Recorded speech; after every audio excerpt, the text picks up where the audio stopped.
All right, so we're in Titus 2, the end of verse 3, and looking at a healthy church where godly leaders are in place. The culture is informed by false teachers that have, probably some of them have a large following, depending on how dynamic their personalities are, and they are adding to the lying, wild, evil beast, and lazy culture, and not contradicting it. And we've said before that the gospel helps a culture to be godly. And you'll see the word godly in Titus 1:1. You'll see godliness described here. To help a healthy church, you have to have godly people in it. A church is no stronger than all the individual people, just like a family is no stronger than the people in it. And so it is with any organization, any job. Any company is only as strong as the people that are employed there. So the older men are to be those things in verse 2. Older women likewise, like the men, godly, are to be reverent in behavior, not slanderers or slaves to much wine. And then, so going from what they are to be to what they are to do. All right, so the being versus doing. And so it always starts with, this is how godliness works. It doesn't start with this is what you should be doing. No, it starts with this is what you should be. Okay, so the being is first and the doing is second. So the being is, you can see the word to be in verse 2 and in verse 3. So they are to, now they are, this is what they're to do. All right, so what do you see at the end of verse 3? That the older women, after we're told what they are to be, what are they to do? And teach what is good. That's actually one word in the Greek. It's a pretty interesting word. To teach what is good. This is the only time in the New Testament this word appears, and it's actually not mentioned outside of the New Testament that we have in ancient Greek. So when we see that, it is likely that Paul coins a term. He puts two words together that aren't really together. And he makes a word that captures what he's trying to say. Question? Yeah, when he says older woman, you have to be old to teach, or is this old in faith? Right. So if you look back at verse 1, Titus, we're not sure how old Titus is, but I'm assuming he's younger than Paul. Paul's writing this. So Titus may be middle-aged because he is a trusted young man back in 2 Corinthians, and we're reading 2 Corinthians now as a church, so you'll see Titus mentioned. He's a trusted young man then. This is written after 2 Corinthians, and he's mentioned here. So he may be middle-aged at this point, and he is to teach what accords with sound doctrine. Obviously, previously, the elders in a church are to teach sound doctrine, and those who contradict, rebuke them. So it's not an age, it's more of a character, okay? And because if you look at all the language, it doesn't say, like First or Second Timothy says, widows in the church aren't to be cared for by the church unless they're 60 years old, and then it lists. So older, and we said this a couple weeks ago, older is a relative term. Like my kids look at me, or those younger here look at me and say, I'm old, and I'm 44. And at 44, most of you say, oh, that's not old. I wish I could be 44 again, right? So older is a relative term. But if you look at the descriptions, context determines how we interpret. And we can be respectable. And Timothy was told, let no one despise your youth, but be an example to the believers. Here are godly men and women who are respected. They're reverent. They have godliness, and the church knows it.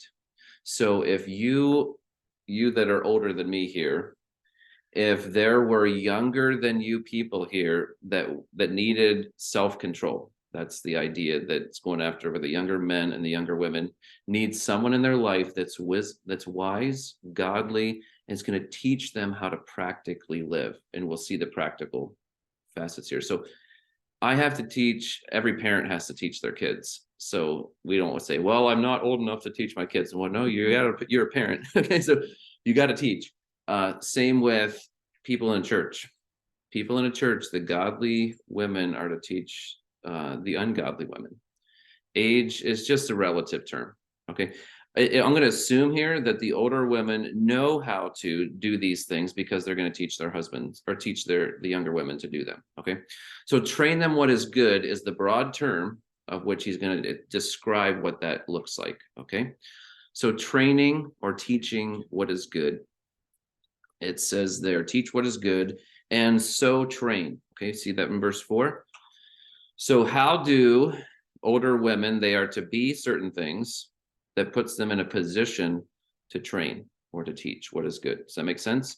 So they're to have godly character, respectable, like the older men are respectable, likewise respectable, reverent in behavior, so that when the elders in a church, Titus in particular, needs help in helping this church to grow, he's got older men and older women who he can lean on and say, okay, I can't do all the ministry here. There's just so much influence of the culture on this church. This church is struggling. It needs godly men and women in it to help the leadership.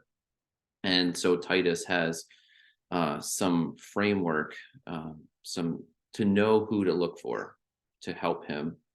And it's not necessarily leadership. The leadership is mentioned in chapter 1. This is everybody in the pew of a church.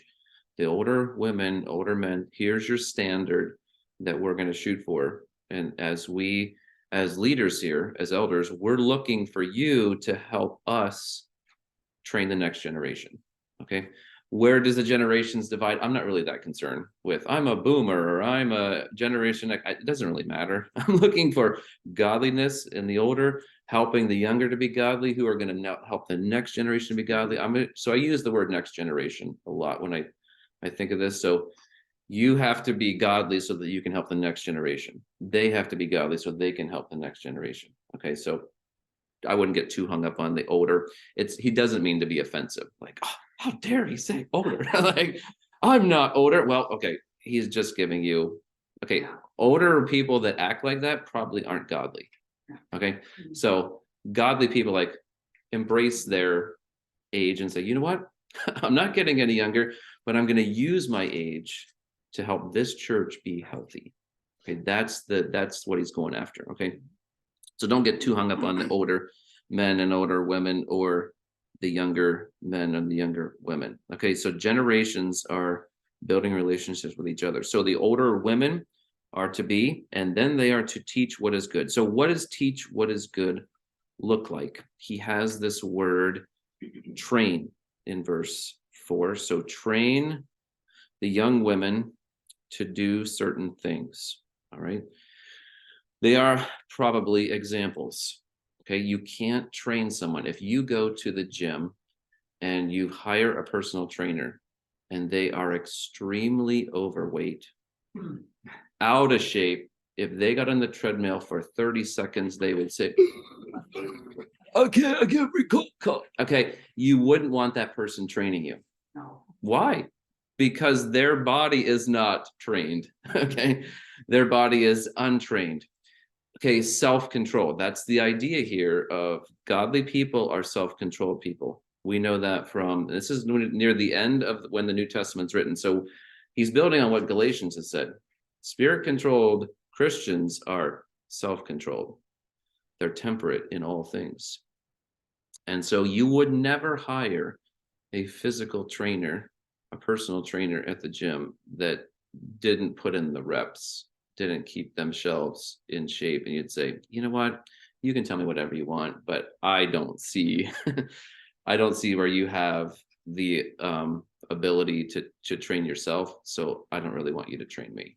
Okay. It would do the same thing if we had ungodly leaders in chapter 1. You don't have a healthy church unless you have godly leaders. Those godly leaders can't identify the older and older men and women who can help them because they're ungodly. They are part of the culture, part of the problem of they're liars, they're taking advantage of people, they're manipulative, and they're lazy. Okay. So they are influenced by the culture, and we know and we have seen they're out of control. And we have heard horror stories of people that had a position of spiritual leadership and used that position to take advantage of people. They were greedy for gain, that we saw here, like false teachers are, and they aren't worth following. And the people in those churches in an they're an unhealthy church because they have ungodly leadership. And the people under them are like, why should I be godly if my leadership's not? Okay. So it is with, if you have younger men and younger women in a church that want to have a healthy church, and they're looking up to, and they should look up to, the older men and older women, and they can't because there's ungodliness and there aren't older men and older women. So then we have to wait a generation for the younger to become the older. And so I don't think that's the case here with most cultures and most churches, because God's going to save people, and God is saving in our church people from every generation. In the last 2 years, we have seen people in their 70s, 50s, and then younger people trust Christ and be baptized. And so that's an exciting part of our church, and we want to see that keep going, because our church is trying to influence our culture to be godly. And so let's go to teach what is good, and so train the young women to do 2 things here in verse 4. What do you see the older women helping the younger women to do? Love their husbands, love their children. If you looked at that in the Greek, love your husband is one word. And he doesn't use the word agape love. He uses the word phileo love, but phileo is also at the beginning of philanthropy. What comes to your mind when you think of the word philanthropy? It's a long word, but someone is very philanthropic, or we hear that thrown around in our culture. It's a good thing. Okay, right? Anything else come to your mind when you think of giving and generous philanthropy?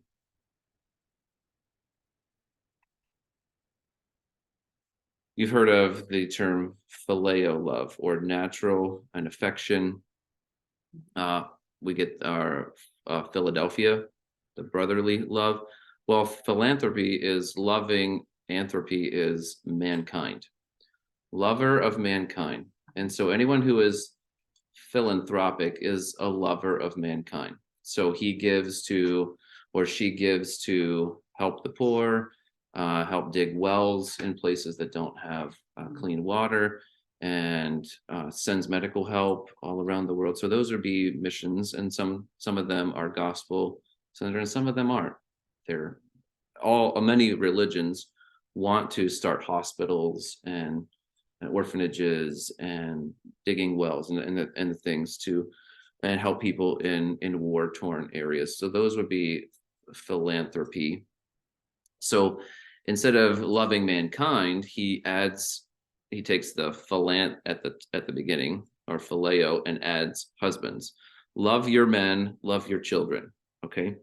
So what does this look like? A trainer who is a godly woman, who is going to come alongside the younger women, and she's going to teach them what is good. Okay. She's going to help. Now, I can't by example teach younger women how to love their husbands, because I am never going to have a husband. And that's a good thing, right? Now, there are some churches where you could have that, but that is an unbiblical church, unhealthy. All right. So this is where Titus has the responsibility. He is teaching sound doctrine, healthy doctrine, to the older men and to the older women, and says, okay, I need you guys to help me train the next generation. I can't, and Titus couldn't either. I can't teach the younger women to love their husbands and love their children. I could teach the older men because I'm a man, but there is a benefit, there is an influence that the older women have, that the most godly leaders, the elders of chapter 1 and Titus himself, and the older men aren't going to have in families to have a healthy church. So what does teaching your or training the younger women to love their husbands, what does that look like? Okay, and many of you older women here embrace it and say, okay, if I have a younger woman who comes and she hates her husband, and I say, okay, I've got some godly ladies here at church, who would love to sit down with you and talk with you. What would you do to teach a younger woman, to train her to love her husband, teach her what is good? Well, what comes to your mind?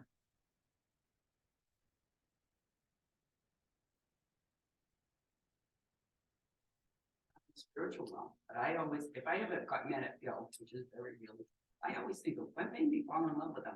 That's it. Oh, I love them again. Okay, so thinking about, I'm going to summarize so that we have it recorded. So think about what you love about your husband, and the love for your husband, could we say overcomes or overwhelms the disagreement, or what causes you to? Definitely. Okay, good. Oh, yeah. You just pinch his cheeks and it's all over. All right. All right, practical. Go ahead. Don't bring up the problem if he's got an empty stomach, wait until he's eaten and then discuss something. I remember that growing up, that my mom and dad would not have serious conversations after my dad got home from work. Right. And I'll leave it at that. But so feed your husband before you talk about sensitive. Okay, that's wisdom that doesn't necessarily have a chapter and verse. Okay, so this is others. I'd love for other, and this is going to be recorded so that I can share that tonight as well with the younger women that come tonight and those who watch. You have to love them in the first place. That's Titus. Okay, so you have to love them in the first place. Otherwise, Right. So you know that there is, I was thinking of this morning. My wife she's not flesh and blood with me. My kids are flesh and blood with me, and my parents are visiting, they're flesh and blood with me. But my wife can be looked at as an in-law. That she is, or some would say outlaw, right? So the natural love that we would normally have for our kids or our parents, it doesn't come natural for women to naturally love their husbands. It has to be, according to this, it has to be a trained thing. Why? Because your husband's not your flesh and blood. Does that make sense? Because you tell moms to love their kids, they're like, oh, of course I'm gonna love my kids. I have a natural love because I gave birth to them. And then my kids have kids now. Many of you have grandkids or grandnieces and nephews, and you're like, of course I'm gonna have to love for them because they're part of my flesh and blood. But my husband, and there's an instant, a natural love. I have to work at loving him. Okay, right. So this is where the older can help the younger, because loving your husband doesn't come naturally. Agape love is not natural, it's commanded. Here is the one place, I think, other than Romans 12, where loving your husband is you have to be trained to do it. You have to be commanded to do it. Okay. There is a lot more that can be said, and we could park on this one thing and get more input from you. But the input that I really want is for you ladies to build relationships with younger women in our church. And you come alongside them because they're in the trenches of motherhood, trying to learn how to be a mom, and they haven't done this before, and try to love their husbands all at the same time.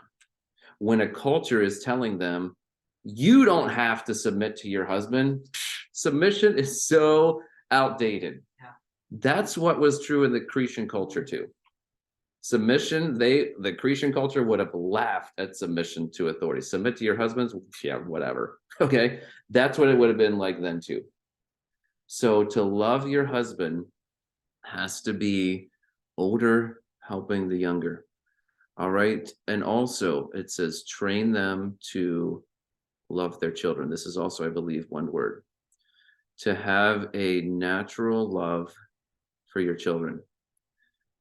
And you ask younger women and you moms, what was it like when your kids got on your nerves? When all of your kids got on all of your nerves at the same time, what was it like? Chaos. you had thoughts of how can I eliminate these children and get away with it? Okay. And you laugh, but you've all thought that.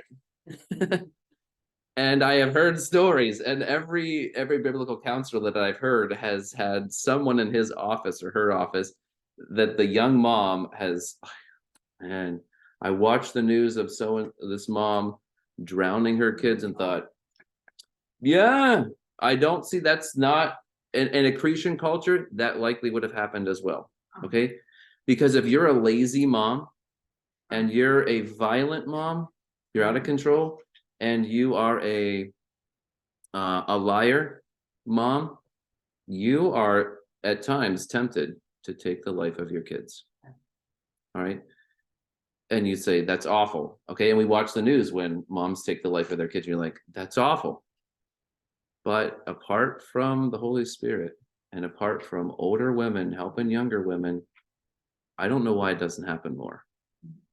Okay. It doesn't happen more because there's some natural love that a mom has for their kids. But when moms abandon their kids and when moms abuse their kids, they need to be trained. They have never, and we're gonna be in a culture where very, very rarely is there any training on how to love your kids. Okay, so this is where the older women, and this is godly women, these are sacred women. So if you were a sacred older woman, reverent in behavior, you're gonna come alongside a young mom and say, you know what? Your call to be a mom is the highest calling you could have. Okay, and so in our culture, just in the last 20, 30 years, and many of you have lived through the last 20, 30 years, what comes to your mind when some of you ladies were called a housewife or a homemaker? I looked these up on the internet to see what the culture says about those two labels today. What do you think the culture says about those two? Housewife or homemaker? What do you think the culture says? I am. But you are. Okay, so you've embraced it, but what do you think the culture would say? What do you think? I'm sorry? They think it's low. Okay. What else did the culture think? They think it's wrong. How do you think they think it's wrong? Thinking my own feeling, I'm not that old yet, but my mother was a housewife. Okay. And a homemaker. And I think today's culture looks on that and just a lowly way to live. Okay. You know, but back then, it was all you had. Right. Okay. So back then it was all you had, and today it's lowly. Anything else to add? No worth. Okay.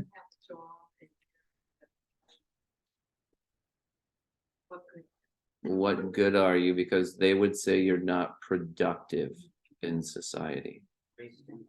You're wasting your life. Good. And so you older women need to come alongside these younger women. Some of them have to work and they don't want to. My wife works and she doesn't want to. She'd love to stay at home. We can't. Okay. And that's typical in New England because the price of houses and everything is just too high. You have to work some. Right. So and even if these stay-at-home moms, we would say stay-at-home moms now instead of housewife or homemaker, come alongside them and say, you know what scripture says to you in Titus 2, let's keep reading. To love their husbands, love their children, to be self-controlled, pure, working at home. The culture, and if you watch Leave It to Beaver, from I don't know when Leave It to Beaver, probably the 1950s, maybe early 60s, it was an honor for women to stay home. It was a respectable, aspiring young girls couldn't wait to be a stay-at-home mom, and they only wanted to be a mom. Like, what do you want to be when you grow up? I want to be a mom. Like now, if they go to school or the doctor or the guidance counselor or the teacher says, what do you want to be when you grow up? And the girl says, a mom. you think they would probably go for counseling. Like, okay, something's wrong with you, little girl. You gotta go for counseling because I don't know what brainwashing you've gotten, or what kind of patriarchy or some sort of oppressive home that you live in. And if you go to that little girl's home and watch that her mom is a stay-at-home mom and loves it and taught her daughter to aspire to love that too, you think this is actually the way culture used to be. They still have it today. I watch it every morning. What's that? 5 days. Leave it to Beaver. Leave It to Beaver, right? And I don't mind my kids watching. I actually love Leave It to Beaver. I don't have restrictions on my kids for watching old shows like Andy Griffith or Leave It to Beaver, because I'm like I can put them in front of that, or they're watching that online. I'm like, okay, yeah, sure, you can watch that. And but the new stuff, I'm like, I don't even know if that movie's good, and we got to watch it. And my kids are getting to the point where they are, if they're godly, they're going to say, you know what, this new stuff is trash and the old stuff is good. And why is the old stuff better? Is because it looked more like Titus 2. Now, an ungodly culture isn't going to see the connection, but someone who has God's word, someone who comes to church, someone who has a relationship with a godly older woman at church that says, you know why Leave It to Beaver is still showing reruns? Because it's good. It's wholesome.